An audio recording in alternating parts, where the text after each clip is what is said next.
All right, today let's dive into the metaverse, and not only the metaverse, maybe a special section of it, and that is around AR and VR. We're going to dive into the top projects that are getting off in the metaverse. My name is Paul Barron. This is Tech Path. Welcome back, everyone. We're going to dive into the metaverse today and really kind of get into some of the projects that are really focused in one particular category, and that is VR AR. And a lot of you probably have seen many of the projects that we've talked about here on the show before. If this is your first time to Tech Path, understand that we get into technology, blockchain, gaming, NFTs, all those kind of things. Obviously, blockchain kind of leads the way. Occasionally we'll do some other technology, but AR and VR has been an area that we have looked at for quite some time across a lot of different technology advancements. For blockchain, much of this is starting to evolve in a very early state. So I want to just show you the current market cap on this. Now, understand that a lot of companies that are, because I know I'm going to get some comments, that are in the AR VR category, like a Blocktopia. I'll use that one as an example, which we've done a video specifically on Blocktopia before, so check out the video.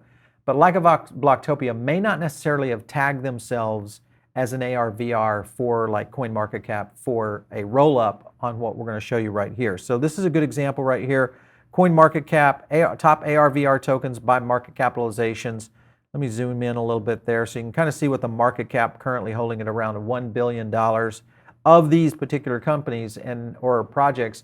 Remember that this is only, I think there's only 17 projects that have been tagged in CoinMarketCap that list into this category. And trading volume today is 287, a little bit down for the week and for the day. But when you look at the number or the projects that are in here and just look at where it's kind of been going, I'll do a little sort right here of the projects by 7-day percentage of growth.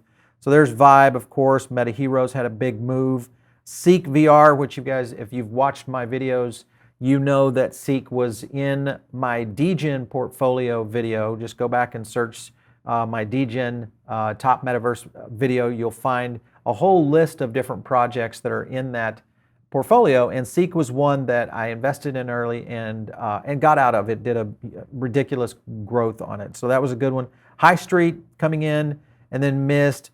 Cap capacity over OVR, and then Aircoins, Spheroid, Calo, Lampix, etc. Lampix is interesting because I haven't been able to figure out how they're actually tied in to blockchain, but yet they're listed in here. It must be a very early project, but it is one that's kind of interesting. It's in the restaurant industry side of things, but we'll get into each one of these. Wilder World, Rune, which you probably have seen us talk a little bit about Rune before, which had a really good growth. They've really slowed down a little bit. And then Spatial, SPAT, and then you can kind of see Revo and Art there at the end on the list here. So when you go back in and look at the cap on this, and we'll sort by market cap right there, Ceek is still holding the number one spot at 747 million.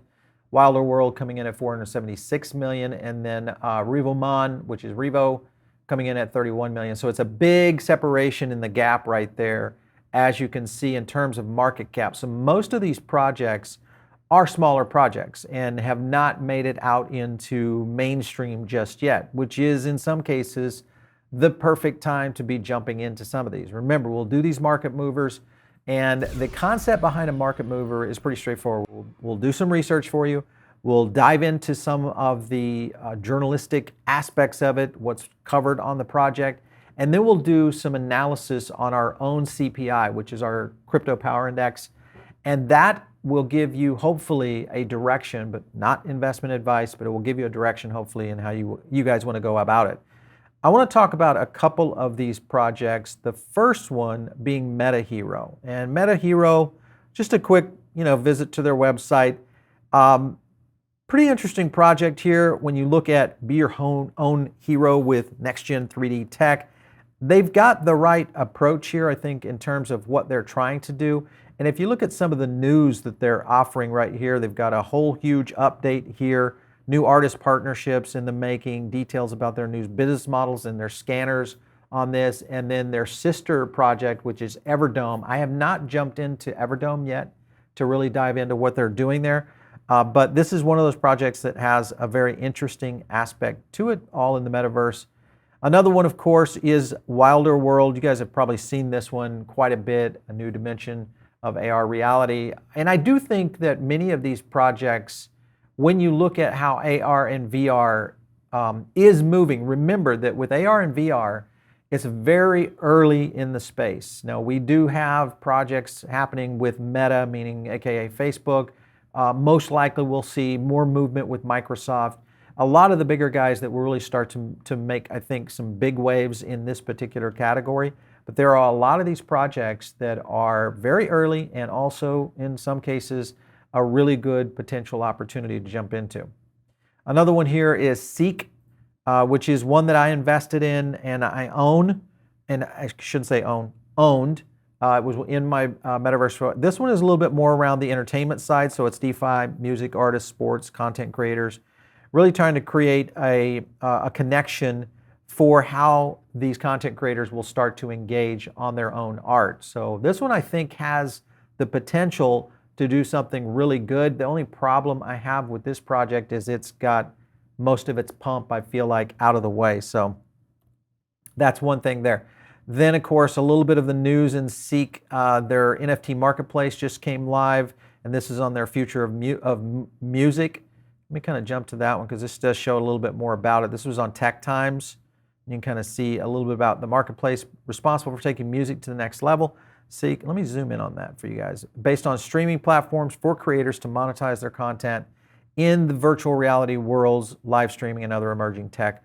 I see all of this kind of moving to the metaverse in terms of the utility side of this. Whether you're looking at what's happening in Wilder World of creating environments, or you see something with heroes, or you go down the track of entertainment on Ceek. There's a lot of different aspects to it, and I think that's the thing that you have to keep in mind. Of course, OVR, this is another one that has kind of this whole concept around. Well, the big move right here with Over was that they've launched on Binance Smart Chain, so you can get to it. It's no longer just available on Ethereum. So this was their latest little piece of information right here. Last month there was impressive growth of wallets owning Over tokens. BSC, full disclosure, I own Over. It's in my DGen portfolio and has been one of those that has done really well for me. And we'll drop into each one of these to get into the kind of performance of them. Let's take a look quickly at Ceek to kind of just take a look at kind of the run up here. And I want to go to the 3-month right here if we can get that painted. There we go. And you can kind of see this blow up that Ceek had. Unbelievable ride right here. Massive move. From what was right here, I think right there on what I call Metaverse Weekend, October 27th. That was the announcement for Facebook converting to Meta, and then we've seen this massive move right here up to the end of this month, which is priced in at $1.03. And trading volume at 39 million still. But remember, this thing was at 3 cents. So nice moves for those that were on our video and followed us down that path when we got into Ceek. This is a good one. The other one I wanted to take a look at was Wilder World, just to do a quick view of that chart. And you can kind of see where this one's running. Currently priced at 630. This one's a little bit more soft in its run up, but still, again, had that 1027 bump right there. I mean, it's literally like Magic D-Day for Metaverse. Let me kind of zoom in on that a little bit just so you guys can see. So right here was that little bump from 1027. Priced in at around 214, and then of course for its high right there at 742. So a nice, what is that, 4x right there. So another good one that had some good moves. A lot of these not necessarily completely out of the woods in terms of potential growth. Some of these projects I think still have a lot of room. So what I would ask you guys to do is, and I'm going to show you some data on specifically on these by sentiment ranking, because this should give you a direction of how to go out and research these projects and see if there's something that you would want to get into. Another one I wanted to jump to was Vibe, which had the highest growth for the last week. We'll go into Vibe's bump, and you'll get a chance to see this one fly. Of course, this one right here is very, very, very volatile. And again, pricing in, if you look back here at the beginning, right around 1124, really was right before Thanksgiving.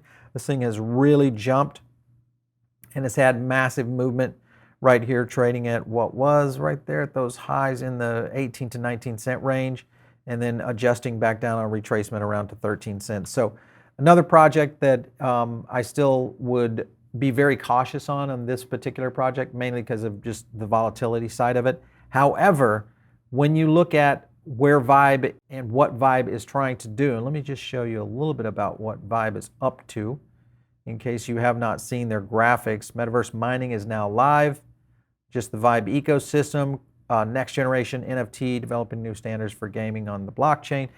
And I do think that when we see more and more NFT applications used in Metaverse scenarios, the companies that really have either good connectivity or partnerships are the ones that I think are really going to really fly. So just be on the lookout for that. We'll show you some of the graphics. So their next gen NFTs come to life. This again, there's a lot of projects out there that are doing this in terms of getting kind of that next gen NFT approach.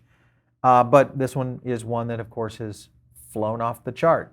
But let's take a look at the sentiment of all these projects, because this is where it gets a little bit different of what, out of all those ones that you just looked at, the 17 that we went through, what we've done is we've selected 7 based on sentiment, and we scored them based on their top line sentiment, but also scored them in reference to their amplification. And this will give you guys hopefully a little bit more of an outline of what to watch for. And let me zoom in on this one right here. So this is the AR VR, my little Magnificent 7 group. Ceek still holding on at the #1 spot in terms of overall amplification at 7561, which is a really top level score if you compare this sentiment overall in the entire crypto space. Very good top level score. What concerns me a little about Ceek right here is the amplification is a little soft based on their top level score at 6982. This is a 60-day in arrears sentiment scoring, so you're getting history here. Vibe coming in right there, of course, at #2, which we know why. Big pop, huge sentiment jump, 7306, but a softer amplification score, which is, again, back a little bit concerning. Hero looking really good, probably my pick of the list, mainly because sentiment is still very high. In fact, it literally almost took the #2 slot here at 7301, but its amplification is also tracing very high with the fact that you've got such a high sentiment score. So Hero definitely looking good. Wilder World, again, a little soft on amplification, but sentiment still holding. And then you get into OVR, holding on 7255, which is their sentiment. And also an amplification score that is holding, not the highest, but it definitely was #2, I think, in the list in terms of amp. 7216. And then Mist coming in on the list. This one's also another sleeper, I think, at least based on what's happening in sentiment and amplification. So these usually identify projects either after they've pumped, you'll see the sentiment really kind of jump, like what you see here on Ceek, and then you'll see amplification soften quite a bit. What that simply means is people aren't buying it as much. There's a lot more volatility there, so you have to watch for those, just like with Vibe. The other one that's got a little bit more volatility is Wilder World, and then Rune down here holding in at 6519 and 6989. Rune, a few weeks, 30 days ago, that project was definitely moving pretty quickly. Let me kind of take a look back at Rune. I want to look at where Rune was just about 30 days ago. There it is right there. Let's take a look. It's down about 10% for the week. And let's look into the 3-month. Yeah, so you can kind of see it kind of had its nice little bump right here, which was end of October, coming in at 591, a little pricey too. And then of course the fall off we've seen now priced in at 354, so gosh, almost 45% of a drop right there. So a little bit scary on those when you get into these. So that is the one thing that I want you guys to be aware of, is as you get into these projects, And if you want to get a list of this so you can kind of follow me, just click on any one of these, like Ceek VR is a good example. Click your tag right here, which is that guy right there, VR AR. That's going to give you the list that's at least tagged in Coin Marketcap. Now, and I understand, listen, there's a lot of AR VR projects that are not on this list. They just aren't tagged that way. If you look at, say, a Blocktopia, let's see what they're tagged as, and we'll understand a little bit more if you go into there. So they just really have theirs tagged as Metaverse, Polka Foundry, Bull Perks Launchpad, and Animoca Brands Portfolio, which that's another one that we should probably do a video on. Hit me up in the comments if you guys would like us to take a look at all of the Animoca Brands portfolio and really dive into them individually as sentiment. Because if you look at market cap on that group, you've got Axie in there, Sandbox in there, Flow is in there on market cap, not a good mover there. Blocktopia, obviously we've had a big video on Blocktopia this week. Superfarm is in there, Yield Games, Wilder, and you can kind of see just the GameFi, etc. So, and then there's Splinter Shards in there too. Interesting. And then Game E, Tower, pretty typical. So I would love to know if you guys are interested in diving into that, or are you interested in learning more about the VR AR side of where Metaverse is going? Anyway, comments below. Best thing to do is just reach in there, because you typically will pull a lot of our ideas for the show from you, our viewers and our listeners. If you are over on the podcast right now, make sure and tune in here on the YouTube show, because this is where you're going to get the analysis. You're going to get these charts and these breakdowns on these projects like what we've done here. And of course, if you want to reach me out on Twitter, it's just @PaulBaron. We'll catch you next time right here on TechPath.